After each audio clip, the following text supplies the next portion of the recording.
This video starts off with a massive thank you to the people who have my back, supporting me and enabling me to continue making content and doing what I love. I would be nothing without you guys, so thank you very much. In today's video, we'll be expanding a little bit more on the Stamina Nightblade in PvE DPS. I hope you guys enjoy. Greetings, Gilliam the Rogue here once again with another build video for Elder Scrolls Online. In today's video, we will be finalizing the Stamina Nightblade DPS PvE build. This will be a holistic view at the class going in much more detail. Expect a very long and rich video filled with information and tips helping you transition from beginning to endgame performance with the Stamina Nightblade. As with any in-depth race build, we will start off first with race, because making a character, you need to pick a race. We've already decided that we are going to play Stamina Nightblade, so there are a few races that really fit into us. The best race overall for endgame DPS, so producing as much damage per second, is the Khajiit. The Khajiit boasts insane weapon critical, which is currently one of the strongest stats in the game. It did get a slight nerf in Homestead with a little bit of changes in accordance to Major Force. We'll talk about that a little bit down the line, but weapon crit is still really strong, and this Khajiit Nightblade has a lot of it. The highest crit in the game, to be exact. Other races that are really close by and actually a little bit better for beginning players are Red Guards. They have really hardy stamina pools, and they have a lot of stamina management, which a lot of new players have a hard time with, because unless you're in really good BIS gear, you need a lot of stam management because you don't have CP, you don't have Vicious Ophidian, and the game is really hard to you. So Red Guard boasts a lot of stamina regen because it has regen passive and it has an on-hit stamina regen passive. Now this only works if you're in melee. Luckily, this is a melee build. So Red Guard goes really well if you're newer or if you're looking to be good in PvE and in PvP.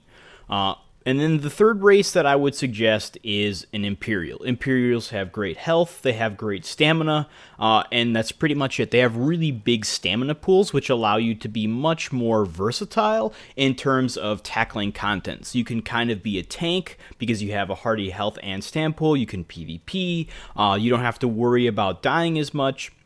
Other races that are really good are Orc and Wood Elf. They're on the lower spectrum because they don't boast as much raw power, but they are very fluid. They have regen associated with them. Orcs have healing and speed. So there's a lot of choices for race, but as number one goes, Khajiit is the best for damage and Red Guard is the best for sustain. So those are your two big options. Again, you do not need to min-max in this game at all. This is just how I play, because I like to be as efficient as possible, so it's what I suggest. Now for Mundstone, we will be using the Serpent while leveling to enable stam regen so we can keep grinding, and then once we get to endgame, we will go to Thief. That is because the Thief gives a lot of weapon critical, and since Major Force did get nerfed, that kind of brought down Shadow in terms of power, because before Major Force, which is a buff from Aggressive Warhorn, used to give a multiplicative bonus to whatever your current critical hit damage was, meaning the higher your crit hit damage was, the more efficient Major Force was. Now Major Force is an additive bonus, meaning it's not going to amplify stats like the Shadow Mundstone, kind of telling us that we need to take back from the Shadow and go more into Thief. Shadow is still a very powerful Mundstone and sometimes has the capability to beat Thief. I really like Shadow in PvP, but this is a PvE build. We're looking for sustained damage, and Thief brings a lot of weapon crit to the table, meaning a lot of sustained damage. Furthermore, it's going to help our healing a little bit, so when we're using Vigor or whatever, we're going to crit more with that, meaning we're going to heal more. Everything's hunky-dory. So Thief, Mundstone, with all Divines on our gear is the optimal role to go. Again, you can use Shadow if you are going more PvP based and you like burst damage. So if you're questing and stuff, sneak attacks automatically crit. So you don't need Thief, you're going to use Shadow. But for endgame PvE, Thief. Now let's talk a little bit about consumables. We will be using the buy health and stamina food as most DPS builds would. So a stam build, we want our primary stat to be buffed, which is stamina. And then we also want our primary health stat buff to be up there so we don't get one shot. So with this, we're going to be around the 17. We're going to be around 16 to 18k health, depending on enchants, attributes, and so on. This is usually the best place to be before raid buffs, because in a raid, once we have things like Addon and Warhorn, we'll probably be much closer to 20k, which is where you want to be as a DPS. Furthermore, that stamina is going to help increase our damage as well as our sustain, because there are many percent amp returns to stamina like shards or something of the sort, and it just means the more stam you have, the more abilities you can cast. And then as for consumable and potions, we'll be using Essence of Weapon Power. That is because we do not have Brutality or Savagery innate in our kit, meaning we don't have it permanent access to us or the abilities that we'll be using. We do have access to it in our kit, but the abilities that give it are extremely lackluster compared to their other counterparts. So we need a potion. The great thing about this is if you have medicinal use from fully leveling potions or from fully leveling alchemy, this will last indefinitely as long as you drink potions off cooldown. So Major Brutality and Savagery offer us an immense amount of DPS in terms of weapon damage and critical, so very important. You don't always have to be drinking these. If you're just doing dungeons or relaxing or just going through stuff that you don't really care about, you can carry junk trash potions on you. This is what I do. I usually don't drink weapon power potions unless I'm raiding or doing harder content like Maelstrom Arena. So I just carry these around on me. They give me stamina whenever I need it, and furthermore, we will activate our Siphoner passive with this, which gives us 20 ultimate. So I will drink potions off cooldown even if I don't need the resources. Okay, now let's talk a little bit about champion points. The first one will be in the mage, and it'll be for the Maelstrom Dagger route. So this is a build that we haven't really talked much about yet, but this is going to be the CP allocation for that. We're going to have 100 points in the Mighty. This is just going to give us massive damage to all of our damage. We're going to have 34 into Precise Strikes. This gives us an 11% bonus to our weapon crit hit damage. The reason why it's 11% and not 11.8 is because crit hit damage from the champion point system rounds down, as do many other. So you have to make sure that you're on a jump point. I'll refer to a guide below that has all of them listed. A lot of thank you to Asayre for doing many calculations on this. Luckily, this is a static system now. Now that crit hit damage is not multiplicative in a few instances elsewhere, it will be a static jump point system, so you don't have to worry about these numbers fluctuating at all. But if you're not on one of these numbers, you will not be getting any benefit from their closest number below them. So 34 into Precise Strikes for the Maelstrom route.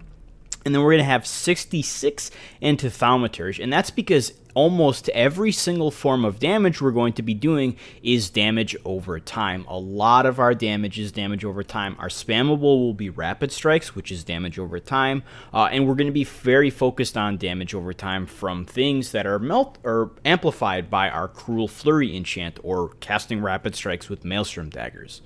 And then once we go into the non-Maelstrom route, so if we're using Surprise Attack as our spammable, our CP will go from 66 into Thaumaturge to 54 into Thaumaturge. Furthermore, our 34 into Precise Strikes will then go to 46 in Precise Strikes. That's because our spammable is going to be initial hit instead of damage over time, so Thaumaturge starts to lose out a little bit, and then we start wanting Precise Strikes. And the reason we don't run anything into Piercing is because this is for endgame builds, meaning we're going to have a lot of armor penetration. We're going to have Major Fracture in our own kit from Surprise Attack, otherwise a tank will be running it. We're going to have a lot of innate penetration from the Sharpened Weapon trait. We're going to be running an armor pen set called Twin Fang Snake. And with these three things, we're at about 15k armor penetration or physical penetration. Meaning, in endgame, things have about 18,200 penetration, so it's going to be so close to penetrating that things like Minor Breach or Infused Crusher enchants or sets like Alkosh are immediately going to take their stats down to 0, so we don't need any armor penetration or points into Piercing. Now, this will change if you're not in BIS, but I'm not going to list that because that's not really worth min-maxing around, is if you're not in your endgame, because that's going to change so much, it costs money to change CP, so don't worry too much about it. Now we'll go into the red tree. This is what I use for pretty much every DPS class in the game when I'm doing normal content. I'll change it based on what I'm doing. So if I'm doing hard mode Rakat, there's no physical damage, so I don't need hardy. And I'll move it around based on that. But this is the general thing that you can use at the 600 CP cap. So 89 into hardy and elemental defender. This gives us a whopping 23% damage mitigation against everything that comes our way. Then we'll have 11 into thick skin. This reduces damage over time by 5.2%, and a lot of PvE mechanics are damage over time. We'll have 1 into expert defender because, as to contrary belief, there is a lot of damage that enemies do that are considered light and heavy attacks. So their basic attacks that they do are considered light and heavy. So expert defender does help out. It's not something that you really need. I just like to have it there for a free 1% mitigation.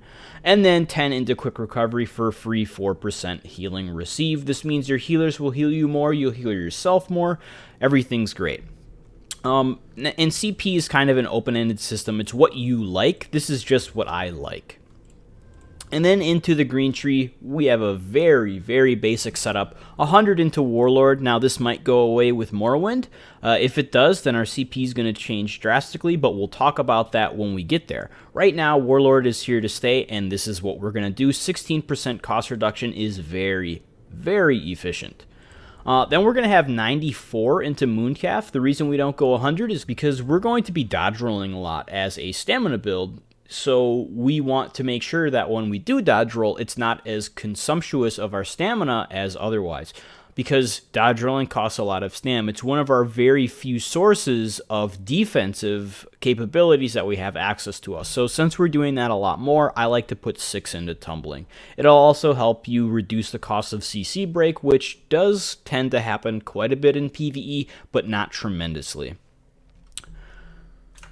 Okay. Now that we've gone through that, let's start talking a little bit about gear. We talked mostly about what we're going to be running in the beginner video, which will be linked right at the top screen. But again, as a beginner, we're going to have 2 options, either 5 Twiceborn Star or Night Mother's Gaze. The reason we go with either or is because 1, Twiceborn Star is really good for beginners because it has a health bonus on there, meaning you're going to have a higher health pool. So since you're not at CP cap, since you're new to mechanics, health is really important to you so that you don't get one shot anytime an enemy looks at you, so you can be in the thick of things and learning. Night Mother's Gaze is a very powerful set, but is more DPS greedy, so you have less defenses, but you're going to be doing way more damage, and you're going to be bringing group utility. So those are the 2 5-piece sets that we'll be using, which you will choose between at the beginning. Twiceborn Star is craftable. Night Mother's Gaze is craftable. Night Mother's Gaze is going to be easier to get your hands on because it only needs 6 traits. Twiceborn requires 9. You can have a player craft it for you. Make sure it's all divines. And then for jewelry, we're going to be running 3-piece agility. This will change later on when we get to our BIS, but agility is BOE, very strong set, very easy to use as a 3-piece. And then for our 4-piece, we'll be running Ashen Grip. This is another craftable set, meaning that everything we're using can be bought from a player or on a kiosk or crafted. And the reason we go with Ashen Grip is because it also has another health bonus, meaning we're going to have a lot of health so that we can start learning mechanics, making mistakes, and then making sure we don't make them later down the line. And then as we transition into best in slot, again, we're going to be going to 5 Vicious Ophidian. This will change in our Maelstrom setup to 3 Vicious Ophidian. I'll talk about that when we get there. But 5 VO drops in Sanctum, or 5 VO drops in any of the Craglorn trials, normal vet hard mode, doesn't matter. Very powerful set. This will also be your best friend if you don't go the Maelstrom route, because it has a lot of stamina regen and stamina recovery built into it, because cost reduction in on-hit kill. And then furthermore, the 3-piece bonus gives us Minor Slayer, increasing our damage by 5% anytime we're in a dungeon or trial. Very powerful stamina set. And then we're going to be running as our other 5-piece Twin Fang Snake. This drops in Sanctum Ophidia. This is a very hard to get set because it requires a lot of grinding. You can use it on weapons. You can use it on jewelry. Doesn't really matter. It's going to be way easier to get Vicious jewelry or Vicious weapons than it will be Twin Fang, because Vicious drops in any Craglorn trial. Twin Fang only drops in Sanctum. So unfortunately, there is going to be a bit of a weapon grind. Now, the thing that you can change in between that is you can run 5 Night Mother's Gaze, run 2 on your weapons and 3 on your body, and then run 3 Vicious Jewelry and 2 on your body. That'll give you a good set until that you can get your hands on the juicy Twin Fang Snake. Twin Fang Snake, very, very powerful. One of the strongest stamina sets in this game currently for endgame DPS, but it's going to be contextual. If you're running in a group that has a lot of stamina builds, that's running Night Mother's Gaze, Sunderflame, Alkosh, all these wonderful sets, then Twin Fang is going to be useless to you. The reason why we run Twin Fang now and why I suggest it is because no one runs multiple stamina builds anymore because they're so lackluster compared to Magicka in terms of staying alive. Magicka has access to Harness Magicka, which is one of the most toxic abilities in terms of gameplay performance in PvE. And it's weird to hear the word toxic in PvE, but it's because it kills diversity. There's so little reason to play stamina because you die at any bad situation where lots of mechanics happen or you don't have enough stam or whatever it is, while Magicka can sit there whistling away, spamming Harness Magicka, getting resources back, and having almost 30k effective health. So this means that there's not going to be sets like Night Mother's, Sunderflame, and so on in the group, so self-penetration starts to become more important because we need to focus on ourselves rather than our group because we don't have group mates buffing us in the same way as we did in the past. This is why Twin Fang is now BIS. Again, if you are running in a group that has a lot of stamina builds, one, kudos to you for sticking it through. It's very hard, it's very difficult, but it's not really min-maxing. But then you can change this to something like Twiceborn or Hundings or something of this sort, whatever you like. But this is what I run. 5 TBS, 5 Vicious Ophidian for the non-Maelstrom route. Furthermore, we'll be running a 2-piece monster set, and that will be Veladreth for AoE. I'm going to have light and heavy on here because we are running 5-1-1 now, because 5 medium, 1 light, 1 heavy is now advantageous to all 7 medium because that weapon crit bonus did get nerfed in the form of Major Force, so that means weapon crit isn't going to be as important, and 5-1-1 giving that extra health, stamina, and Magicka will go a long way now. And because because Twin Fang and Vicious only drop a medium, that means we need our Undaunted pieces to be in light and heavy. Veladreth going to be BIS for AoE because it has a ×3 multiplier, because each spore can hit once. That means it's going to do a lot of great cleave damage. It's going to be very bursty, very, very strong set. And then in single target, we'll change up a little bit and go into Krags. And that's because Krags' 2-piece actually out DPS's Veladreth if you're very good with positioning your character. If you're moving around a lot and you can't position well, then Veladreth is going to be what I suggest instead, just because Krags is very small as its proc and it doesn't hit as many targets, so if there's a lot of cleave on the fight, then stick with Veli as well. Furthermore, the Krags of 1-piece is going to be operational DPS, because if we're running Twin Fang and Fracture and all of these great armor debuffs, this 1-piece is useless to us because you can't over-penetrate a target. So again, not going to be always best in slot, but there will be moments when you do like it. And the other thing is if you are over-penetrating, you can start to take away things like 1 sharpened and go into 1 precise.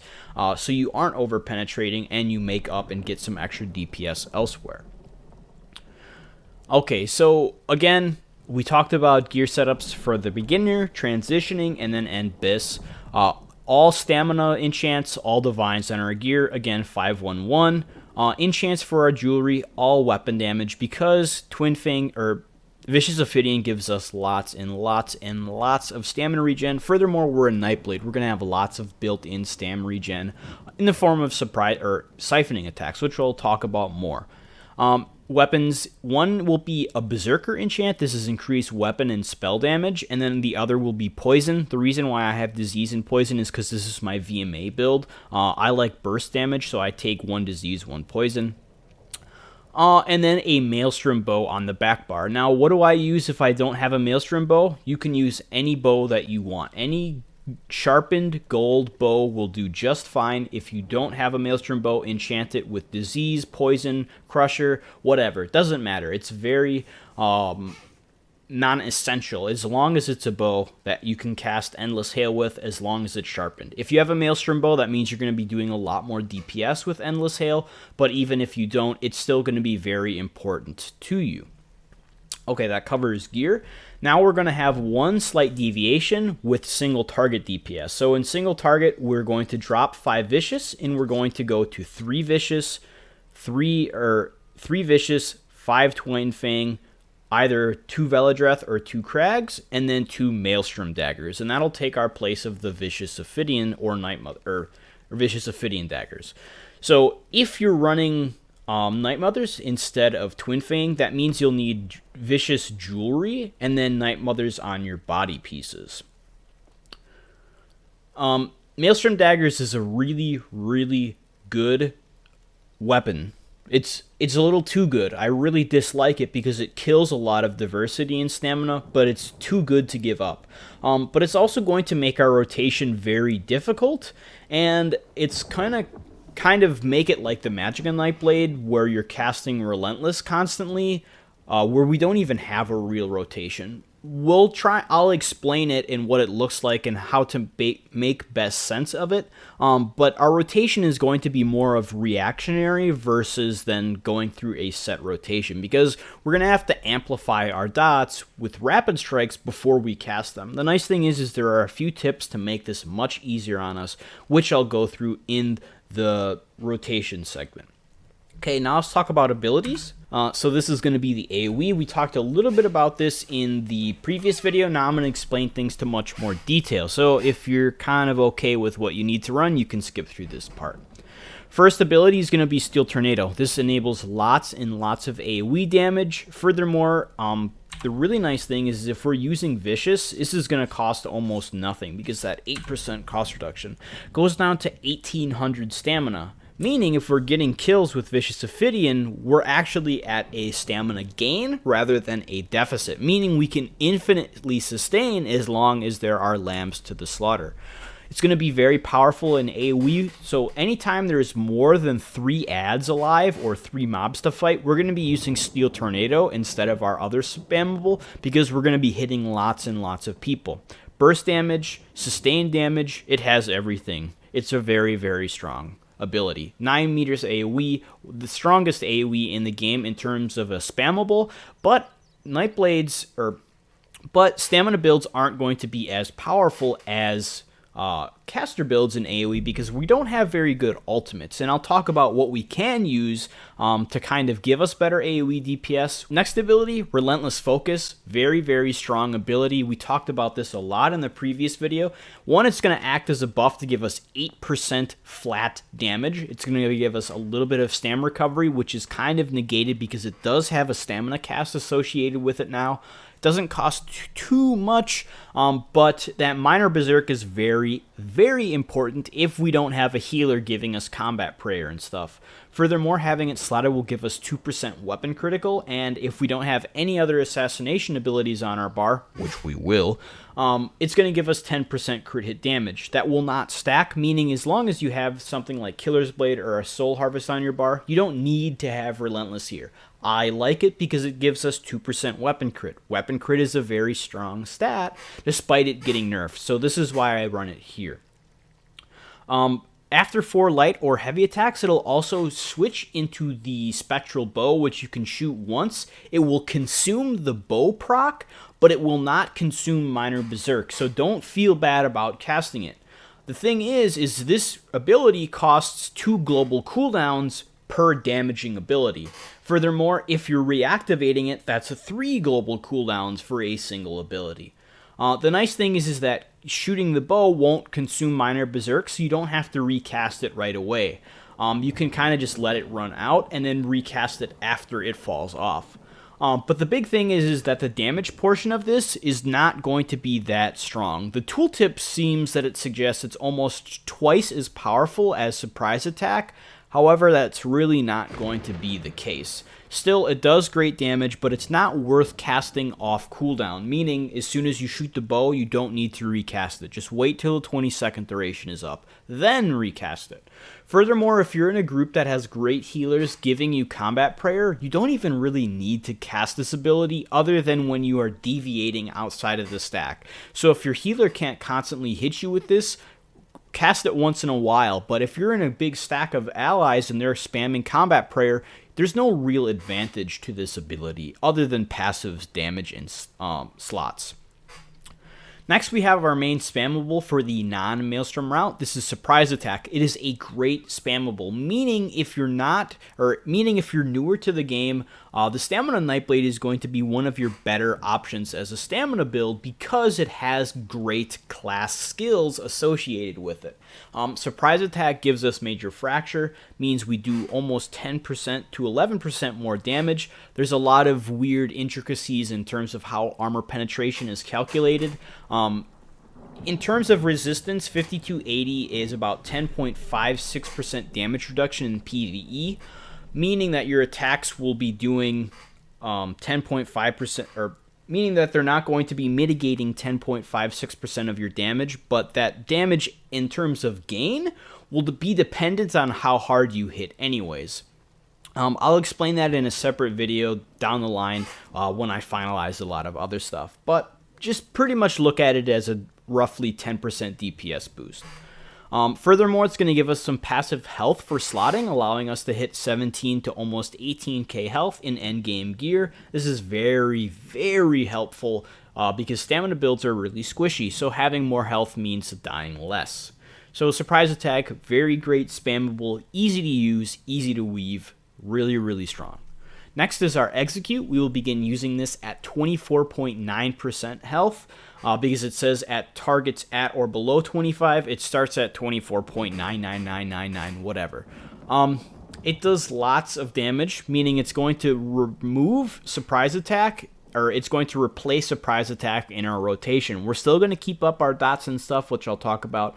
But it's a really easy to use ability. It costs almost nothing, meaning our stamina management when we get to our Execute is going to be crazy, crazy nice. And it can be casted at the same range as Surprise Attack, so nothing really changes. Just a really good ability. If you get a killing blow with this, it gives you a little bit of healing. Really, really lackluster, especially in endgame PvE. I really wish that Killer's Blade would get something, I don't know, more killery. Yeah, not that great in terms of a morph option versus the base ability, but still, it does great damage. It does disease damage, meaning it'll scale with CP. Really, really strong. Next, we have Vigor. This is going to be more of a flex spot, and it's going to be our defensive ability. So we have two options for abilities to run here. That means Vigor if we need a lot of healing. So if we're running when we're going to be split from a group, or we're playing solo, or our healers aren't just bringing it to the table, we're going to run Vigor. It requires you to go into Cyrodiil. It doesn't take too long to get anymore. Very, very strong skill. It operates as a heal over time. Do not spam cast this. You only need to cast it once every 5 seconds if you need healing. Gives a lot of healing. Helps negate a lot of punishment. Great, great skill.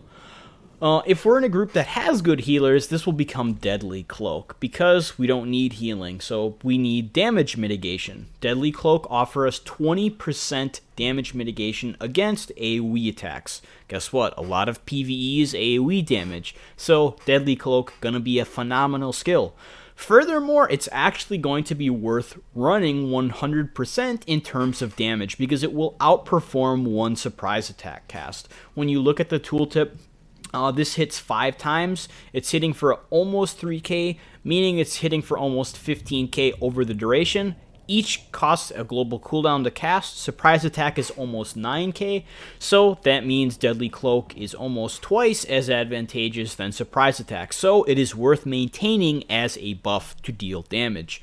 Furthermore, that AoE damage reduction will really, really help you go a long way in surviving harsh damage, especially in fights like Hard Mode Rakat with Lunar Slam and whatnot going off. That's all AoE damage, so that'll give you free 20% damage mitigation. Absolutely mandatory to run in endgame trials.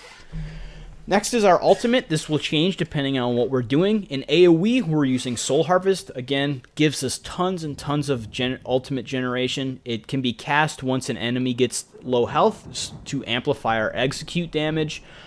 Usually, I only start casting this at about 10% health, because our ultimates are very low in cost for the most part, and we're generating so much as a Nightblade that we can kind of get ultimate faster than other classes. So usually around the 10% mark is when I'll start using Soul Harvest over anything else. And then for single target application, that's going to go into Rend, because Rend does great single target DPS. It heals us, it has cleave potential, it's just a really, really great ultimate. It does require dual wield, so that's why it's going to be on our dual wield bar. If we do that, Soul Harvest will go on our back bar, so that when an enemy does get low health and we're not going to have time to cast another Rend, just cast Soul Harvest to get that 20% damage amp. Now onto our back bar. Pretty straightforward stuff. Again, Rearming Trap gives us minor force, lots of crit hit damage, worth keeping up 100%. We're going to be recasting this longer than the duration, or more frequent than the duration would suggest, because it's just going to fit into our rotation. It lasts 12 seconds in whole, with a 1.5 second arm time at the beginning, meaning that it's going to have roughly a 13.5 second duration, but that means the next cast we do, if we wait 13.5 seconds, that's going to be 1.5 seconds where the ability wasn't dealing damage. Because if we recast it, it still requires 1.5 seconds to arm. So you're going to have a window in between where it's not dealing damage. Meaning you want to cast this when this ability is running in about 10 seconds in duration.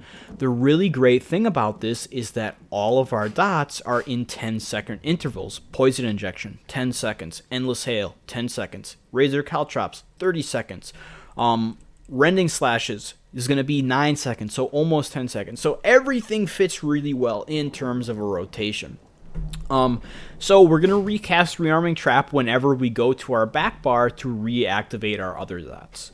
Our other dots are, again, Poison Injection, great ability, worth keeping up 100%, especially if you're using the Maelstrom Daggers.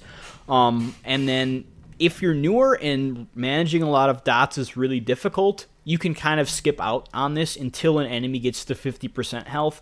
But once an enemy gets 50% health and below, you need to make sure this is up 100% of that time, because it does tremendous execute damage. Furthermore, if you're running Maelstrom Daggers, even though we have an execute in our kit, because Poison Injection has a built-in execute and can be amped by Maelstrom Daggers, that means you're going to have to keep using Rapid Strikes and Poison Injection in execute, because it will do disgustingly high damage once we get there. Next is Endless Hail. This is a monstrous ability in terms of AoE damage and single target damage, especially if paired with a Maelstrom Bow. It's going to do great damage. Really easy to use. It has a slight time before it can start dealing damage, as we see with this animation here. Again, it's going to take about 2 seconds of trajectory. Remember that Rearming Trap has a 1.5 second. So if I trap an Endless Hail, they'll both start dealing damage at roughly the same exact time. This is what we're going to be doing in our rotation, and a lot of people think that casting Endless Hail and then canceling it with the bar swap is the way to go. So you want to cast Endless Hail last in our rotation, but in reality we're going to be casting it second when we're on our bar, and that's because it operates with a reticle system, meaning when I press the button it pulls up a reticle. Abilities that pull up a reticle can be used the millisecond our global cooldown ends. So if I activate a global cooldown by doing an ability such as Trap Beast, the millisecond that my global cooldown ends, if I have my reticle placed and ready to activate, the game will queue that attack and do it the millisecond that it is possible, meaning I'm losing no time in between. So we're going to miss a weave in between these two, but they're going to activate identically or within the same time. So that was as fast as humanly possible to do that. Now, I could have done this and then done that, But then I'm not really gaining anything either, because I'm not gaining time because I'm still on a global cooldown. I'm not gaining a weave, so there's no advantageous for us to be animation canceling these. This is why I always just do this as a combo, where I just Trap Beast, Endless Hail, and then after that we'll be doing a Poison Injection weave. Again, we'll look at it more in the rotation, but that's what order we're going to be doing when we go to our back bar, because remember, Trap Beast is 12 seconds and needs a 1.5 second arm time. So when it's about to fall off, I'm going to trap first so that it's going to continue dealing damage over the 1.5 seconds, and then it'll activate and refresh so I lose no damage. Then when that's happening, I'll also be launching off my next Endless Hail so that Endless Hail is still doing damage. And then I'm going to cast Poison Injection so that it refreshes. So I'm not losing any damage in my rotation if I'm doing this properly. Next ability we're running is Razor Caltrops. This is a great ability for single target and AoE damage. However, it's going to have a disgustingly high stamina cost. So if you're not running Vicious Ophidian, or you're not really into Cyrodiil and stuff, or you're not high CP, don't worry about this skill as a must-have. It's a really nice fluff DPS thing to give. Does about 2 to 3k single target, really nice AoE. Easy to use because it lasts 30 seconds. It's 12 AoEs, or 12 meters of AoE. Great skill, but it will require a lot of Cyrodiil, so if you're not into it, don't worry about it. And furthermore, enemies can only be hit by one Caltrop. So if you have a group of a Stamsorc and a Stamina Nightblade and you're both using Caltrops, you're not both dealing damage with Caltrops. Only one of you is dealing damage with Caltrops per enemy because it can't stack. And in terms of efficiency, the best class to run Caltrops on is a Sorc because they have Implosion. Chance to deal damage with physical damage. This deals physical damage. So if a Stamsorc is in group, let him use Caltrops. The next best class to run it on is the Stamina Nightblade because we have lots of built-in amps to our crit hit damage, meaning it's just going to be doing more sustained damage than anything else. Usually the nice thing is many groups aren't running a lot of Stam builds anymore, so you shouldn't be having a big issue with this. If you notice a tank is running Caltrops, tell them to stop. There is zero advantage as a tank. Caltrops does not generate hatred anymore, meaning it will not help aggro. A lot of tanks say, well, it helps me taunt quicker because enemies are slow. Well, if I'm running it, the same shit's happening. So if you're a tank, don't run Caltrops. Let a DPS do it. And then again, if you're in a group, let a Stamsorc run it instead of you. And then if you don't have access to it, treat it as a flex spot. So if you're in a raid, run Deadly Cloak here and Vigor here. Very, very straightforward, easy to do. Got a lot of mitigation and healing if you do this. You're not going to be dying that much. Next is our amazing OP resource manageability, and that is Siphoning Attacks. This lasts 15 seconds. It operates as a buff.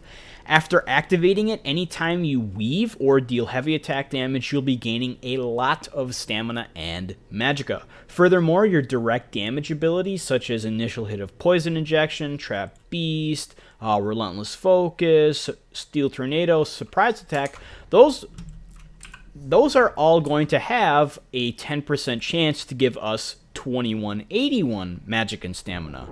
So this is why Stamina Nightblades can get away in solo play and not having the best healers and not needing Vicious and not needing to be Red Guards all the time, because we have a lot of built-in stamina management in form of this ability. The thing is we have to activate it. So if you just have it slotted here, it's not doing you any good. You have to remember to activate it if you're getting low health or if you're getting low stamina.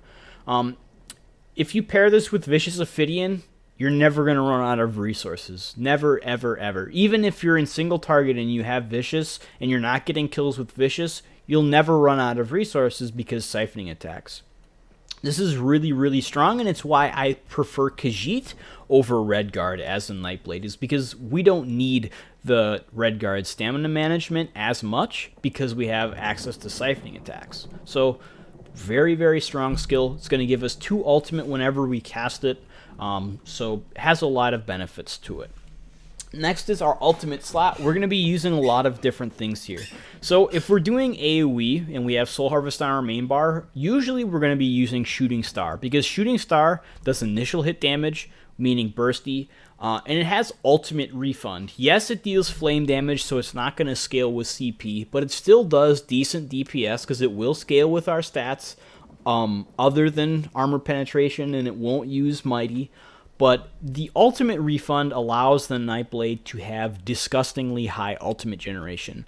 Between Soul Harvest, between siphoning and passives in form of Catalyst and Transfer, and the ulti hit on return from Shooting Star, we can throw these suckers out like crazy.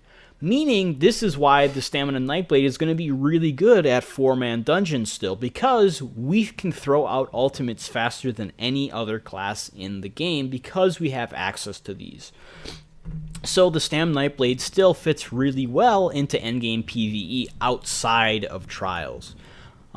Because in Trials, we're not going to be able to get as many killing blows because there's 12 people instead of 4. There's not as many trash mobs and so on, but we'll still have that advantage there as well. Still, Shooting Star is a great ultimate. It can be cast at a range, so you can launch it before pulling because it does have a 2-second travel time. It's just a really good ultimate. Then, if we're needing on-demand stuns or melee range or fighting Daedra and Undead, that will turn into Dawnbreaker of Smiting. It costs less, it does a little bit less damage over the duration, but it deals its damage quicker, because Shooting Star needs about 11 seconds to deal damage, Dawnbreaker only needs 5. So if a fight's going to be done in 8 seconds, Dawnbreaker is better than Meteor. Furthermore, it's going to get a 20% damage bonus when fighting Undead and Daedra, allowing it to outperform Meteor in single target application. But that goes on to our next thing, which in single target, our ultimates, again, are going to go into Rend, which we already talked about, and Soul Harvest on our back bar. So those are our ultimate renditions. Now, and furthermore, in single target, Steel Tornado has no advantage to us, so we're going to be running Rending Slashes. I've been in a lot of discussions about why we run Rending over Blood Craze. Blood Craze offers us healing. Rending Slashes adds more initial hit damage.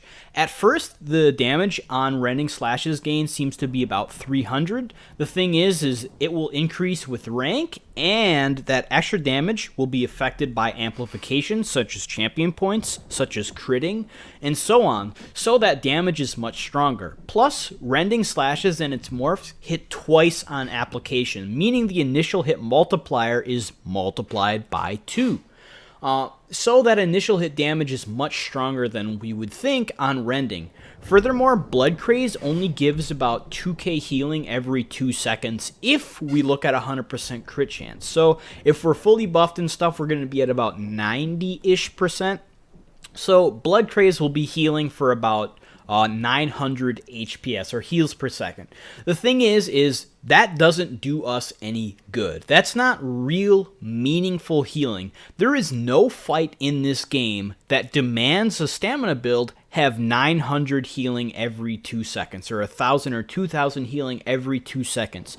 The issue with stamina is not a lack of healing, it's the ability to be one-shot. There are so many mechanics or instances in this game where so many things happen at once where we instantly die. No amount of healing will prevent that, and it's because we don't have damage shields. It's why Deadly Cloak is so important, is so we can take that and reduce all that initial hit damage by 20% when applicable. So Blood Craze offers us nothing useful at all.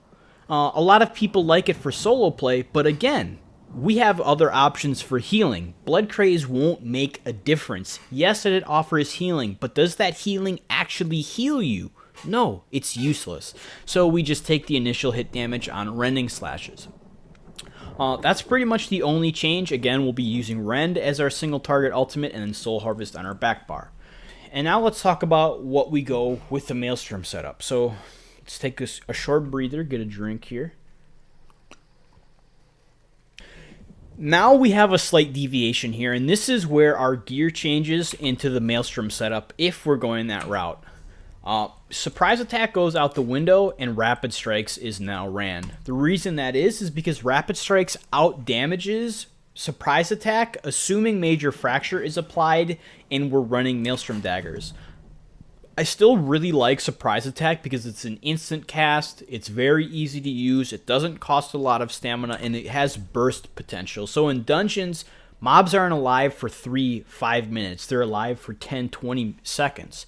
So burst damage is more important. Rapid Strikes might outperform Surprise Attack in damage per point per second, but that's assuming a long-winded duration. If you're doing burst damage and killing something in 10 seconds, the advantages of Rapid Strikes will not be able to ramp up.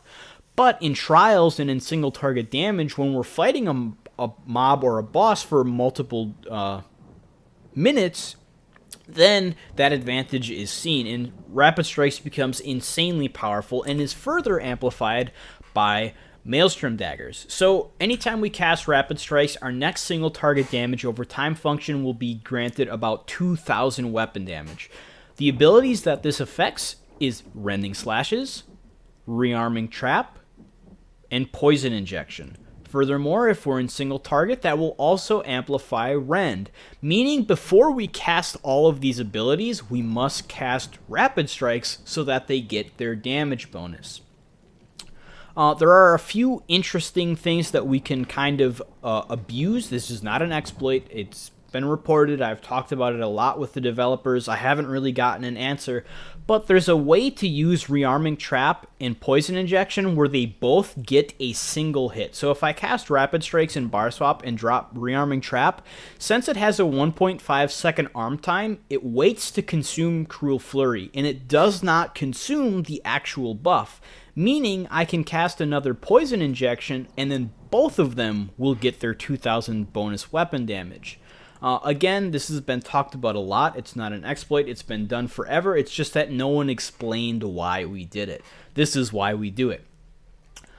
So that means that we're going to be casting Rapid Strikes to amp Rending Slashes, and then one Trap Beast and Poison Injection will both get consumed, assuming we're quick enough. So we'll see in the rotation part. But that's pretty much it for Deviation. Again, our CP is going to change. We're going to have more into Thaumaturge than we are into Precise Strikes because we have this. So now let's do a quick rotation. Now, this is not going to be representative. I'll have a screenshot after what our DPS is going to look like in single target. This is because I don't have Major Fracture associated with this because I don't have it in my kit. I could cast Reaper's Mark, but that only lasts 20 seconds. I'd have to cast it. It consumes a global. It makes the rotation hard to do, and it's not something that we're going to actually be doing in DPS because a tank applies Major Fracture and Breach, but in this case, I'm not going to be doing that. Like with any DPS build, we're going to start the fight by using a potion and using any buffs we have, so Relentless, Weapon Power, Reaper's Mark, Siphoning, and then I'm going to start with the Trap Beast, Arrow Barrage right away, or Endless Hail, Poison Injection with a Weave. Now I'm going to Caltrops, Bar Swap, and then go into doing my Rapid Strikes, buffing, get that Rending Slashes up. I'm not going to worry about rebuffing my Endless Hail and stuff until I go back. So I'm just weaving Rapid Strikes here, shoot the Spectral Bow. Now I'm going to do a Rapid Strikes, Bar Swap, Trap Beast, Endless Hail, weave a Poison Injection, and then go back. So this is the brunt of the rotation right here in Fluidity. That was the whole thing. We just go through and we buff everything with Rapid Strikes. Now, what I'm forgetting to do is weaving right after I bar swap. And I do miss a lot of weaves in this video because I'm trying to demonstrate what it looks like rather than perfection of DPS. So right here, this is where you weave, and you also weave at the first bar swap. So the second you bar swap the Trap Beast, you light attack, Trap Beast, Endless Hail, light attack, Poison Injection, and then bar swap. And then, of course, you're light attacking in between every single ability except Trap Beast and Endless Hail. That's the only time you don't light attack. Because we can't, because we're queuing ourselves with that Endless Hail reticle system. We notice here, my buffs are starting to fall off, so I have to reapply Relentless, Reaper's Mark has fallen off. I need to reapply that. My stamina was getting low. Then you saw I activated my siphoning attacks, and now it's getting back to half. I'm doing pretty well. Just reapplying my stuff here. But the Maelstrom rotation is a lot more convoluted than the surprise attack one, because not only do we have to do these complex animations and weaving cycles, but we also have to amplify all of our single target dots before we do it. But the nice thing is here, when I do that Trap Beast and Endless Hail and Poison Injection, the Poison Injection and Trap Beast both get that Rapid Strikes buff from the Maelstrom daggers. So that's really, really helpful, because if we didn't do that, then we'd have to run Trap Beast on our front bar, and our bars would be ugly. Bar swapping would be even worse. But now we're getting into Execute. My stamina starts to run low. I should have hit siphoning attacks here. I forget to do that. But the nice thing is that Killer's Blade costs almost no stamina. And the other thing was that I did a Relentless Focus Spectral Bow shot because it actually does more damage than an Execute. So that's why I was able to complete that without running dry, because I still shot that off when I did that. So let's look through this. 90% uptime on Berserk, that means I didn't keep it up enough. Minor Force was up 100%, that means that it was up properly. Pretty straightforward. The rotation is insanely difficult with the Maelstrom route because we have to amplify everything. You noticed I was missing weaves. I had some weird spurts where I was lagging a little bit. And the other thing was I was missing weaves in betweens. I have time to get in a weave, so what you need to do is, if you're pressing damage abilities too quickly and you're missing weaves like I did earlier, it's because you're mashing too hard. I'm from WoW, I'm used to mashing my abilities. You have that 5-second or 4-second window where everything after you cast Rapid Strikes has that 2000 damage bonus. The next time you cast an ability, it will be consumed. But notice here, I cast Rapid Strikes and then Rearming Trap. It deals damage, but it doesn't consume the buff. That means if I cast it quick enough, I can get Trap and Poison Injection to be consumed. So again, we'll look here. Notice how both of them got it because I casted it in time. So the idea is you have a very short window in order after you bar swap to do those two things. Ideally, what you would do is you'd Rapid Strikes, back bar, light attack, Trap Beast, Arrow Barrage, or Endless Hail, and then light attack, Poison Injection. And that means you get 2 Hawkeye passives, and you're gaining a little bit of damage from the weave itself, but you get 10% more damage on Endless Hail and Poison Injection, really helping buffer your DPS. So we have time to do it, it's just very difficult to do because we have very short windows of time in order to deal this damage. So again, ideally Rapid Strikes, bar swap, light attack, Trap Beast, Arrow Barrage, light attack, Poison Injection, or something like this.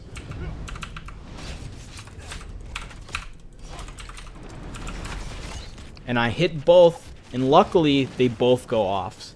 So we see 60 or 58-13 crit with Poison Injection.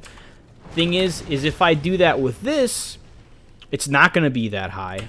It's only about 41-66 because that's showing that, hey, you didn't get that weapon damage bonus. But again, if I hit Poison Injection and bar swap, we see that it's much stronger, hitting that 5300.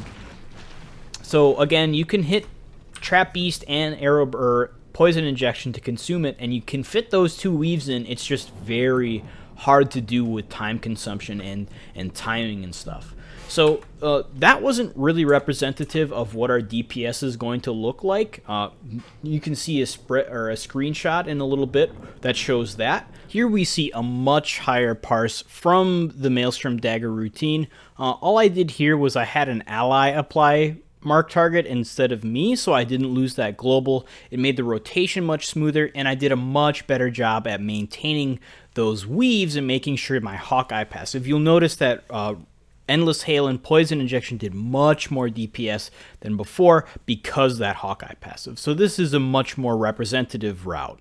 Now let's go through our non-Maelstrom setup. So if we don't want Maelstrom daggers, that means that we're going to want to make sure that our Vicious Ophidian is on its 5-piece, because there's no really 2-piece bonus to run in its place. So we're just going to gain a bunch of stam management. It's going to be very easy to do, and then again Twin Fang and so on. And then since we're not running Maelstrom daggers, we're going to want Surprise Attack, but everything else stays the same pretty much. Since we are applying Major Fracture, that means I don't have to cast Reaper's Mark, so I can start running another ability like Deadly Cloak. Now that we're doing our Maelstrom setup or non-Maelstrom setup, remember to change your CP beforehand.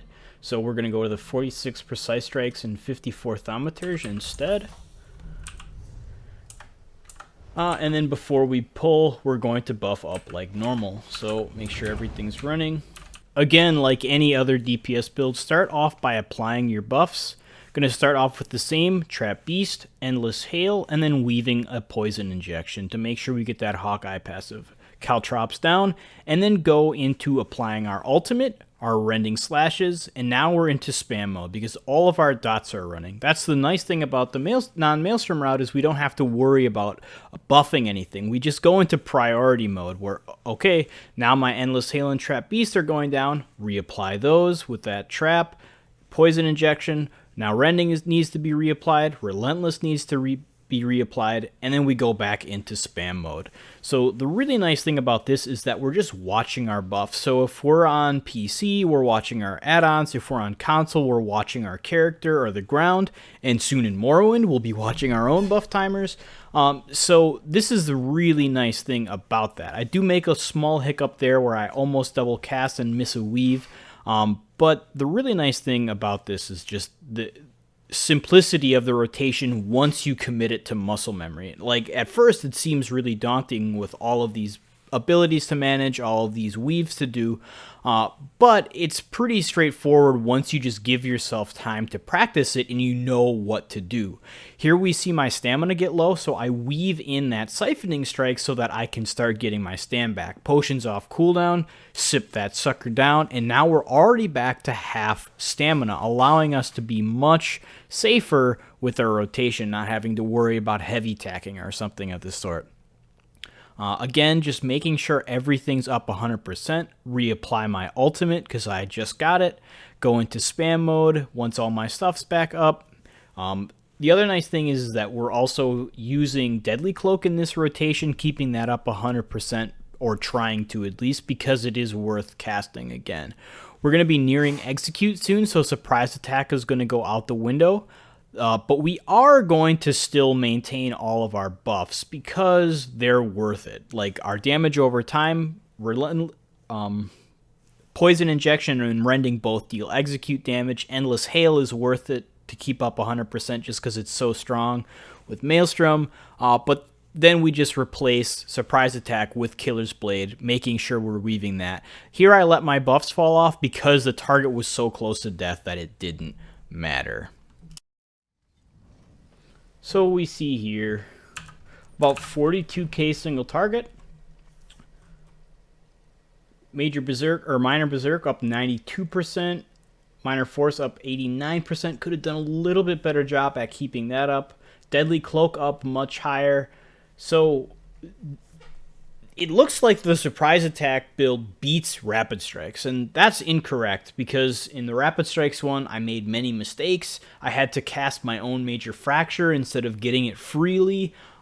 So in the comparison, it seems like it beat it, but in terms of perfection and stuff, this is a little bit behind in terms of single target damage in an array that will further amplify because there are so many more advantages of the Rapid Strikes build because we have full armor penetration, everything's very easy for us, and our amplifications are going to be much higher. So single target damage from stamina builds is still very, very high. The issue is that we don't have the healing, we don't have the defenses of a Magicka build, and our single target is still very close.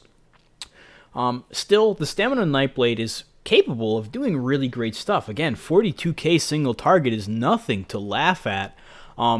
albeit I'm in BIS and I'm a very good player and there's a lot of mastery with this, but they're still capable of doing great things. It's just that why do this thing that's great when you can do something greater and be tankier, die less, and all of these other crazy things? But still, Stamina Nightblade is hella fun. It's the most fun class in my opinion. It's my favorite. It's what I do best, and I'll never stop playing it. But hopefully this kind of made sense in terms of what we're doing, how to make the best of things. And if I forgot something, drop a comment, ask a question, doesn't matter. But again, hopefully you guys have found this enjoyable and insightful, and I'll see you around. If you've liked the content in this video, consider pledging at my Patreon. The community's interest and support keep me inspired and drive me to continue improving and giving back. Thanks to all my patrons who've already shown their dedication. I truly appreciate it. Also, a shout out to random user ID 1 for joining as a meta tinkerer. Thanks a lot, man. If you have feedback, drop a comment, give me a thumbs up or a thumbs down, or subscribe to the channel. Other than that, I will see you guys next time.